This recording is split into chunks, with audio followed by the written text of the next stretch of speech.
Hello friends, this is Nasis. Welcome back to my channel.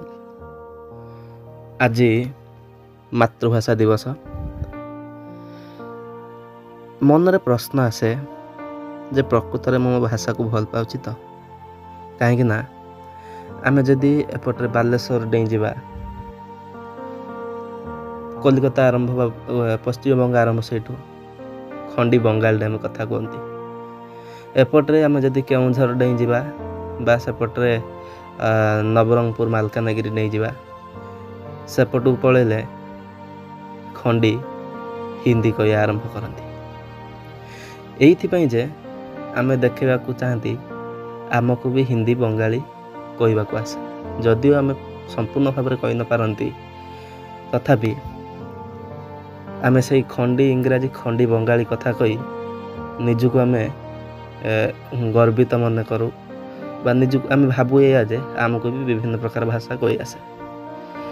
କିନ୍ତୁ ପ୍ରକୃତ ପକ୍ଷରେ ଆମେ ଯଦି ବିଚାର କରିବା, ସେଇ ବଙ୍ଗାଳୀ ଲୋକଙ୍କୁ ଦେଖନ୍ତୁ କି ସେଇ ଆନ୍ଧ୍ରପ୍ରଦେଶର ସେଇ ତେଲୁଗୁ ଲୋକଙ୍କୁ ଦେଖନ୍ତୁ କି ଝାଡ଼ଖଣ୍ଡ ବିହାରର ସେଇ ହିନ୍ଦୀ ଲୋକଙ୍କୁ ଦେଖନ୍ତୁ, ସେମାନେ ଯେତେବେଳେ ଓଡ଼ିଶା ଆସନ୍ତି ସେମାନେ କ'ଣ ଆମ ସାଙ୍ଗେ ସେଇ ଖଣ୍ଡି ଓଡ଼ିଆ ହଉ ପଛେ ସେଇ ଖଣ୍ଡି ଓଡ଼ିଆରେ ଭାଷାରେ କଥାବାର୍ତ୍ତା କରନ୍ତି ଆମ ସହ।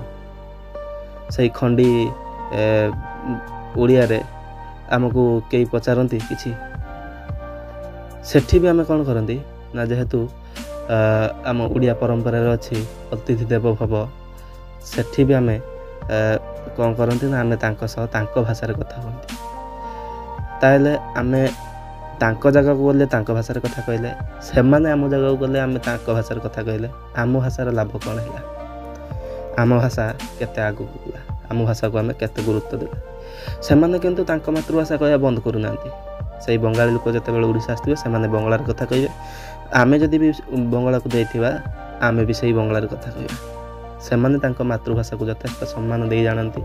ହେଲେ ଆମେ କେବେ ନିଜେ ମନକୁ ପ୍ରଶ୍ନ କରିଛ? କିଛି ଦିନ ତଳେ ବିଶ୍ୱ ଓଡ଼ିଆ ଭାଷା ସାହିତ୍ୟ ସମ୍ମିଳନୀ ଅନୁଷ୍ଠିତ ହୋଇଥିଲା, ଯେଉଁଠି ଉପସ୍ଥାପିକା ଜଣକ ନିଜକୁ କହିଥିଲେ, ଯେତେବେଳେ ମଞ୍ଚ ପରିଚାଳନା କରୁଥିଲେ, କାନ୍ତ କବିକୁ କହିଥିଲେ କଣ୍ଠ କବି। ସଫେଇ ବି ଦେଇଥିଲେ ଯେ ସ୍ଲିପ୍ ଅଫ୍ ଟଙ୍ଗ ବା ପାଟିରୁ ଖସିଯିବା ଯାକୁ କୁହନ୍ତି, ସେଇ ସ୍ଲିପ୍ ଅଫ୍ ଟଙ୍ଗ ପ୍ରକୃତରେ କ'ଣ ସତ କଥା? ପୁଣି ସିଏ ଯିଏ ଜଣେ କହୁଥିଲେ ଯେ ଉପସ୍ଥାପିକା ଜଣକ, ସିଏ ଜଣେ ଓଡ଼ିଆ ଲୋକ, ଓଡ଼ିଆରେ କଥାବାର୍ତ୍ତା କରନ୍ତି। ସଫେଇ ଦେଲେ ଯେ ଆମେ ମୁଖ୍ୟମନ୍ତ୍ରୀ ପ୍ରଧାନମନ୍ତ୍ରୀମାନଙ୍କର ବିଭିନ୍ନ ମନ୍ତ୍ରୀମାନଙ୍କର ବିଭିନ୍ନ ଭାଷାରେ ଆମେ ଯେତେବେଳେ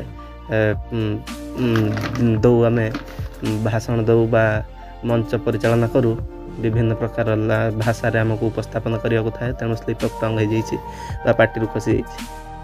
ଯଦି ପାଟିରୁ ଖସିଥାନ୍ତା ତେବେ ତାହେଲେ ଜଣେ କ'ଣ ଦୁଇଥର ରିପିଟ୍ କରିଥାନ୍ତା?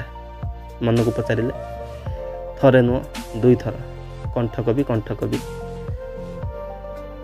ପ୍ରଥମ କଥା, ଆମେ ଓଡ଼ିଆ, ଆମେ କେତେ ଭାଷାରେ ଆମେ ରିପ୍ରେଜେଣ୍ଟ କରୁଛେ, କେତେ ଭାଷାରେ ଆମେ ମଞ୍ଚ ପରିଚାଳନା କରୁଛନ୍ତି, ସେଟା ଅଲଗା କଥା। ଆମେ ତ ପିଲାବେଳୁ ପଢ଼ି ଆସିଥିବା ବନ୍ଦେ ଉତ୍କଳ ଜନନୀ କାନ୍ତ କବି। ସାଧାରଣ ଜ୍ଞାନ ଏଟା। ଗୋଟେ ପଞ୍ଚମ ଶ୍ରେଣୀ, ଦ୍ୱିତୀୟ ଶ୍ରେଣୀ, ତୃତୀୟ ଶ୍ରେଣୀ ପିଲାଙ୍କୁ ବି ପଚାରିଲେ କାନ୍ତ କବି କିଏ, ନା ସେ ସାଙ୍ଗେ ସାଙ୍ଗେ କହିବେ ଲକ୍ଷ୍ମୀକାନ୍ତ ମହାପାତ୍ର। ଏତିକି କ'ଣ ସାଧାରଣ ମନରେ ଆସିଲାନି? ସାଧାରଣ ଜ୍ଞାନ ଏତେ ସର୍ଟ ଆମ ଓଡ଼ିଆମାନଙ୍କର। ତେବେ ଏଇ ମାତୃଭାଷା ଦିବସ ଅବସରରେ ମୁଁ ଗୋଟେ ଛୋଟିଆ କବିତାଟେ ଲେଖିଛି। ଆଶା କରୁଛି ଆପଣଙ୍କୁ ଭଲ ଲାଗିବ। ଯଦି ଭଲ ଲାଗିବ ଚ୍ୟାନେଲଟିକୁ ଲାଇକ୍, ସେୟାର, ସବସ୍କ୍ରାଇବ୍ କରିବେ। ଆଉ କମେଣ୍ଟ ବକ୍ସ ମାଧ୍ୟମରେ ଆପଣଙ୍କ ମତାମତ ନିଶ୍ଚୟ ଜଣାଇବେ। ତେବେ ଆସନ୍ତୁ ଶୁଣିବା ସେଇ କବିତା। ମାତୃଭାଷା ମୋହ ଚୁଲିକି ଗଲାଣି, ହିନ୍ଦୀ ଇଂରାଜୀ କହେ। ମାତୃଭାଷା ମୋହ ଚୁଲିକି ଗଲାଣି, ହିନ୍ଦୀ ଇଂରାଜୀ କହେ। ମେରୁଦଣ୍ଡହୀନ ଓଡ଼ିଆଟା ଆଜି ତାମିଲ ଶାସନ ସହେ।